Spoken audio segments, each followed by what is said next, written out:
এবছর ঢাকা বিশ্ববিদ্যালয়ে পরীক্ষা দেওয়ার স্বপ্ন দেখছো, কিন্তু তুমি নিজ থেকে সেন্টেন্স মেক করতে পারছো না, প্যারাগ্রাফ লিখতে পারছো না, ইংলিশ থেকে বাংলা থেকে ইংলিশে ট্রান্সলেট করতে পারছো না, তাহলে এবার একটু দেখো যে আমাদের DU written Bangla and English private ব্যাচে আমরা কিভাবে স্টুডেন্টদেরকে এগুলো শিখাচ্ছি। ফর এক্সাম্পল, একজন স্টুডেন্ট সে সেন্টেন্সই বানাইতে পারছে না, তাকে আমরা কিভাবে শিখাচ্ছি? ওকে একটা ওয়ার্ড দিলাম যে ক্রেডিবিলিটি, এই ওয়ার্ডটা দিয়ে তুমি একটা বাক্য গঠন করো। আমি পাশে লিখে দিলাম যে ক্রেডিবিলিটি মানে বিশ্বাসযোগ্যতা। এখন ট্রাই করে একটা বাক্য গঠন করতে পারছো কিনা।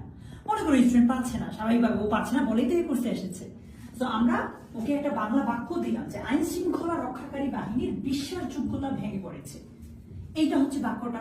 এবার ও চেষ্টা করবে এটাকে কিভাবে ইংলিশে ট্রান্সলেট করা যায় বা এটাতে একটা ইংলিশের সেন্টেন্সটা মেক করা যায়। এখন ও স্টুডেন্ট ধরো বুঝতে পারছে না যে এটা ইংলিশ কি, এটা ইংলিশ কি, এটা ইংলিশ কি, এগুলো ধরো ও